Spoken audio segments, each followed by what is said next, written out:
Good morning, everybody. Back for another night shift of chopping. They got wrapped up with that big pile job. I think they chopped there till like 7 o'clock, 8 o'clock, something like that. Then we got moved up by Embro. Get everybody going here. Like 4 loads in, one of the bolts that hold on the tailgate broke off, one of our dumpers, and the tailgate half fell off. We kind of shoved the draw bolt in there to get going again. It'll be fine. Not sure why it happened, and I'm pretty sure the bolt on the other side of this dumper is bent as well. Definitely something that we got to look at when it rains. There's actually a lot of rain in the forecast now. There's 4 days in a row of 5 to 10 mil, and decent chances of it. So we weren't going to run the harvester through the night tonight again, but it's looking like we're going to get some time to catch up on sleep at the beginning of this week here. So hammer down, get her done.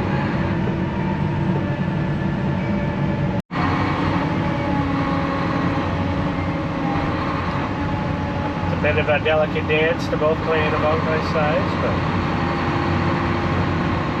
again, it's all about being consistent and being predictable.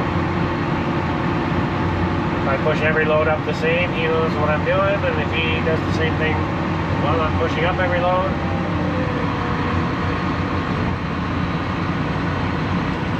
there's no surprises.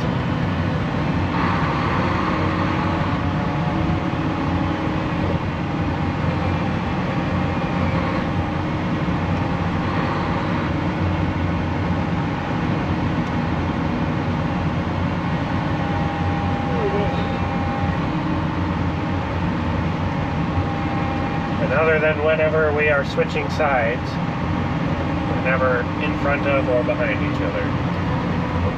So you never have to, if you're backing straight up, you should never hit each other.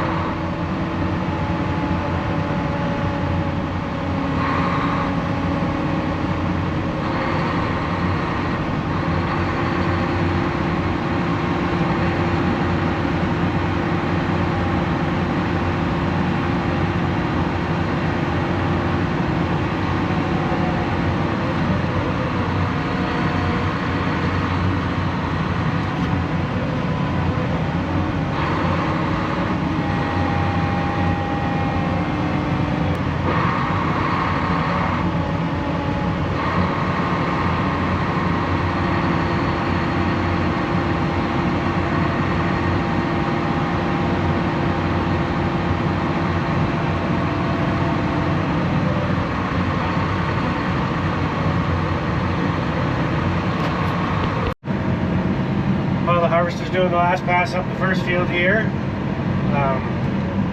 Yeah, since we were coming from that other job, we drained our yellow fuel trailer, so the second pack tractor towed it back to the farm and filled it up. Well, the harvester and the pack tractor, Steger, just came right here. So I am at 6 gallons, and the harvester is at 20%. So he's gonna come up to the yard. We're gonna go up to the fuel trailer and get these 2 things filled up. Everything else was at the yard. So, yeah, a little fun little fact. I picked this tractor up 2 years ago today. So it's technically seen 2.5 silage seasons now, since this year's been so early. But yeah, almost 2,200 hours. It will be 2,200 hours on this tractor today in 2 years. So, I don't know how we managed to put over 1,000 hours on an articulate, but we seem to find a way, I guess. Between packing and tillage, that's all this tractor does. So it doesn't like sit on a grain cart all fall or anything. So yeah, these are high expense depreciable hours, so you can actually put a pencil to it what it costs per hour you can run this tractor as a depreciation value.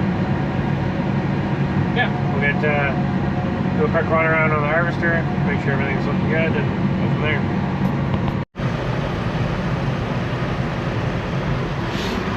We're pumping. We got the harvester serviced. Yeah, fill the greaser up. We got our pail pump here, and just kind of getting her done.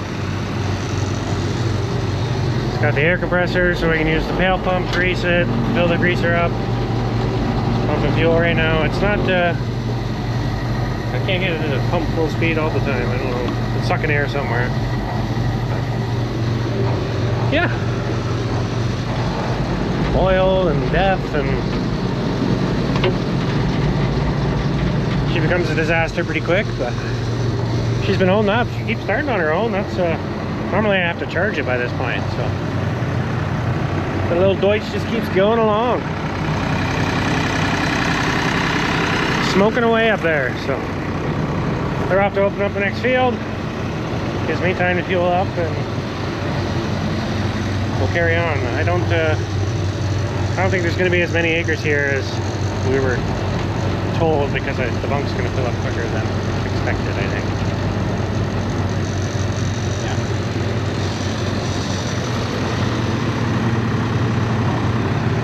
We've already dropped 6 inches of depth, and that was filling the harvester up halfway and me up halfway. Still got to get... So the harvester did 415 acres in the last 48 hours. So if we can do that again in the next 2 days, we're sitting pretty. I apologize for the dust. I think we're safe to say we're halfway. We're over halfway now. So we're over the hump. Yeah, get up north and start chewing acres off up there, and carry on. Combine, it seems to be pretty much caught up to soybeans that are ready, so I don't think there's a big rush to run it through the weekend, or at least today. Yeah, keep the harvester rolling. That is the name of the game. We'll see how everybody's feeling at daylight. We might shut down for an hour and just take a nap in the cab, depending how everyone's doing. I hate hauling down the road at that time of day. Like on farm, it's really easy to keep an eye on people, but yeah, you get just gotta be safe. That's at the end of the day. If somebody isn't feeling okay to drive, they don't drive. Doesn't matter how fast we get everything done, or if something happens. It's been going really good. Really good. Okay, as you can see this morning now, around 5:30, I hit a wall anyway. Was having a lot of trouble staying awake, so we actually did just shut down and take an hour and a half nap in the tractors. I don't know how everyone else was feeling, but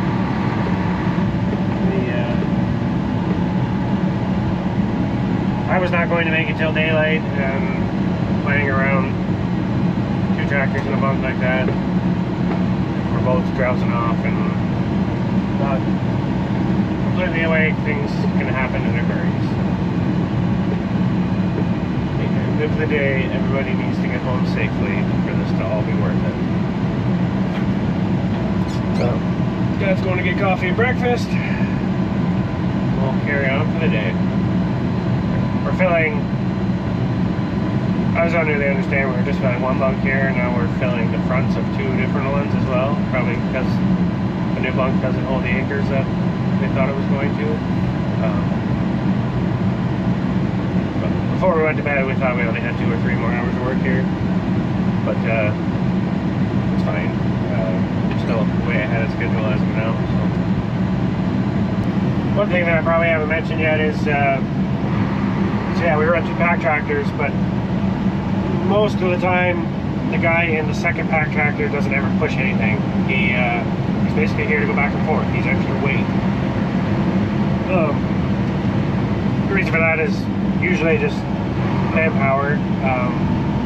Dedicating somebody that knows how to do this all day, or 2 people that know how to do this, is a lot harder than just keeping me or Chris or Bruce in the Steger.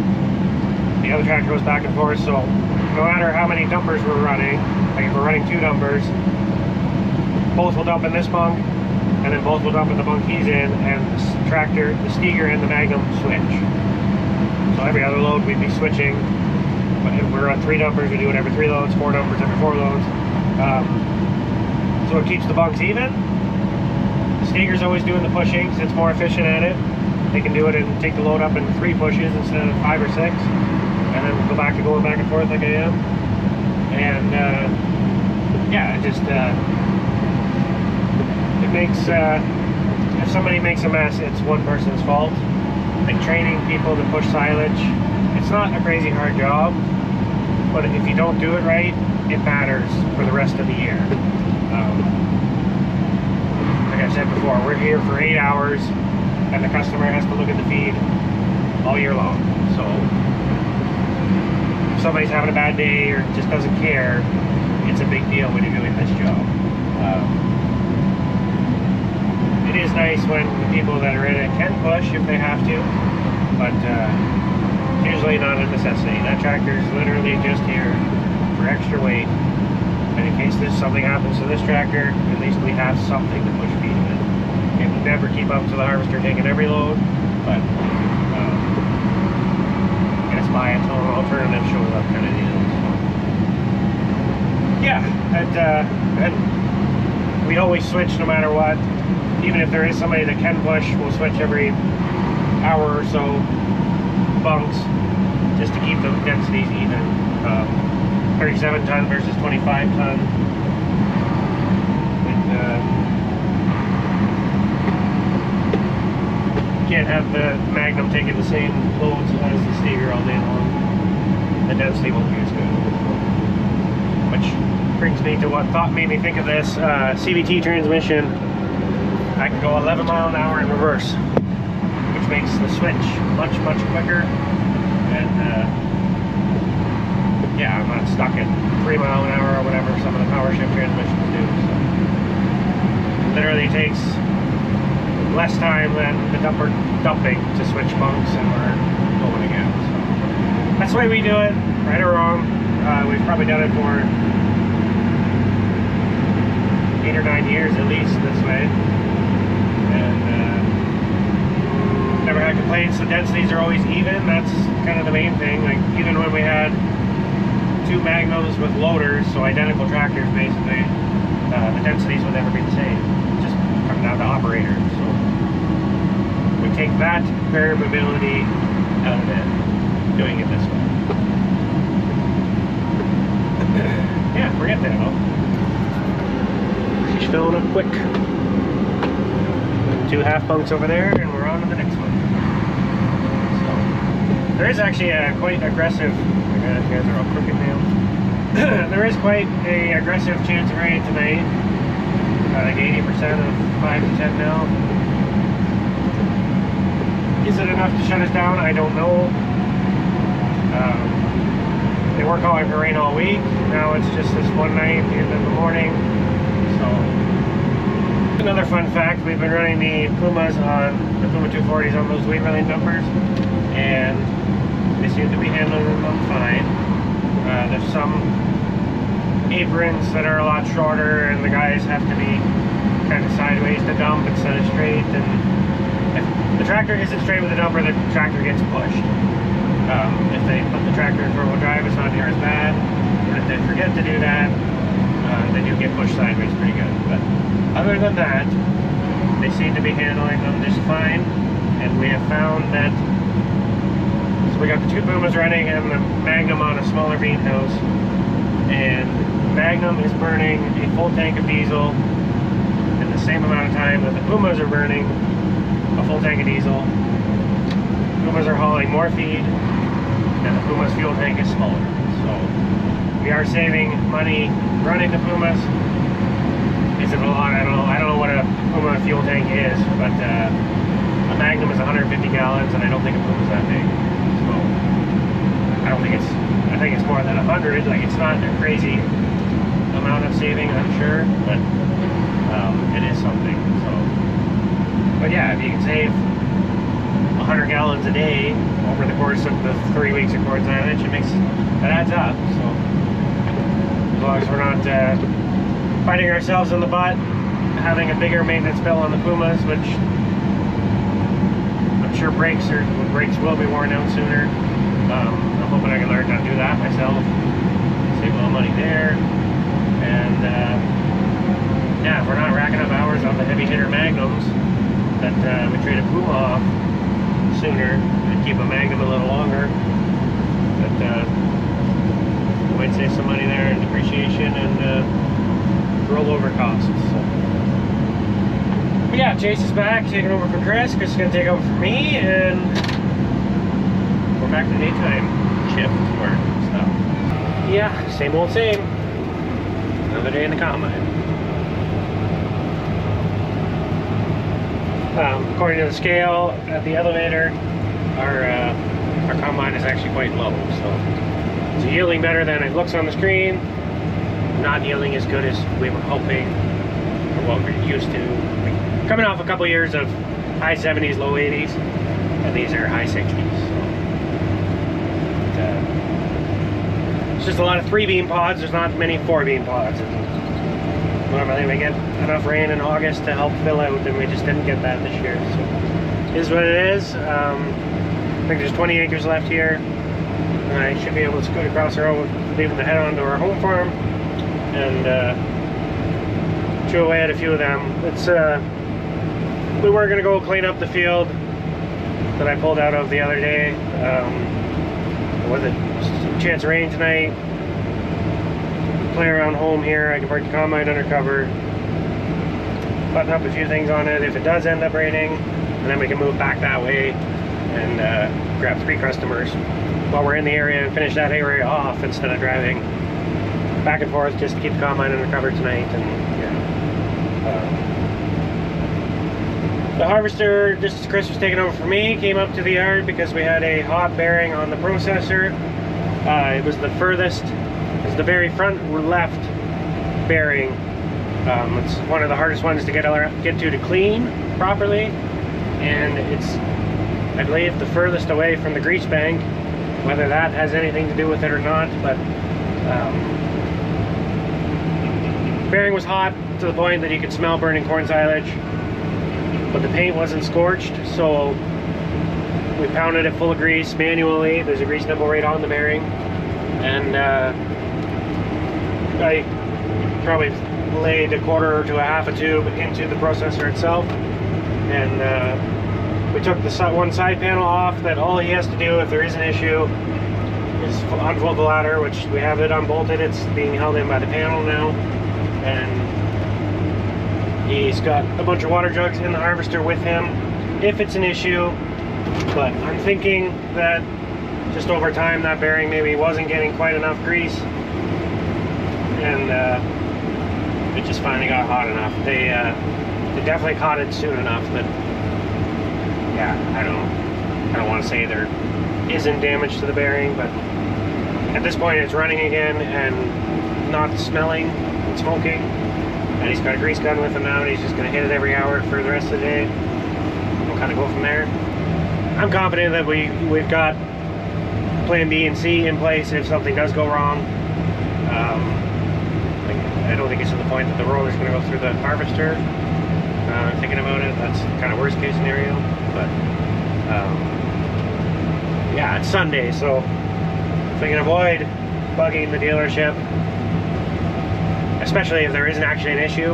Like, I'd hate to bug somebody today, make them run out with the processor and not actually be an issue. But we'll know soon enough here. And yeah, they're driving up north shortly here, and so we're far away from home for parts, but my almost ear peek out. That is unfortunate. Might be good. Yeah, hopefully it's just a matter of keeping it well lubed, and I think that processor will be getting rebuilt in the off season anyway, so it'll be time for new rollers and new bearings.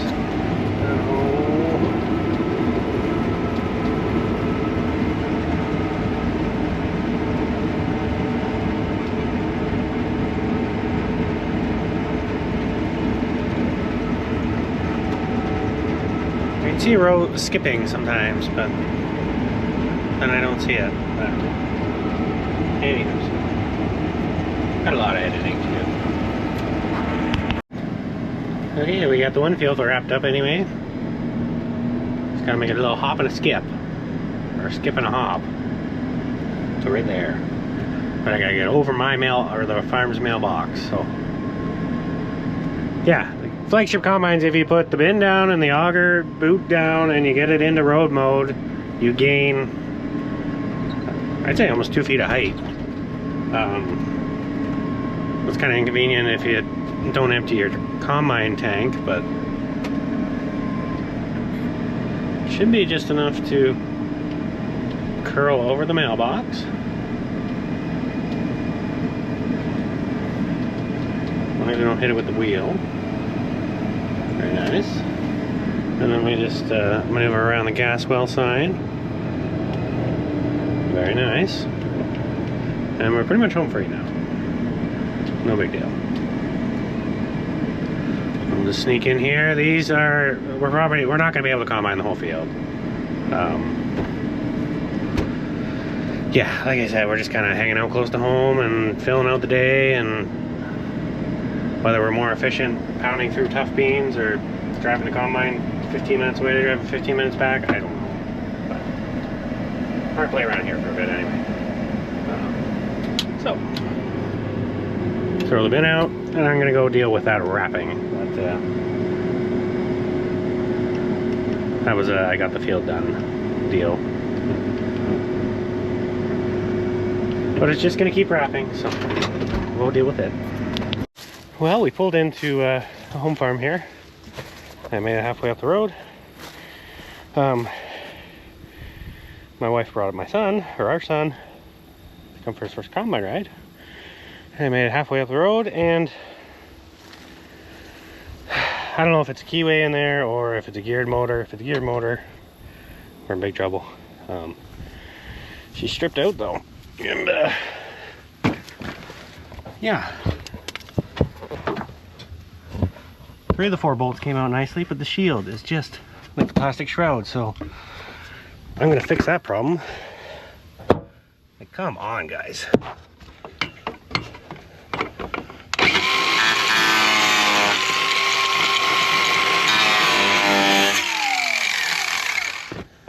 It's not that hard.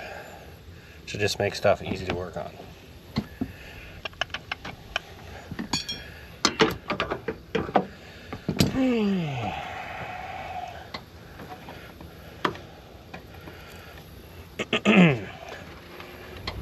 But yeah, definitely the culprit, because it's blue from being hot, so no good.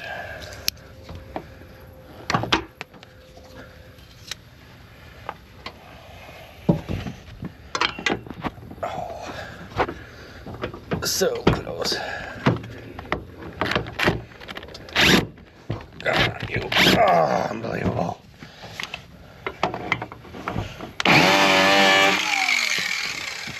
No more, never hurt my body.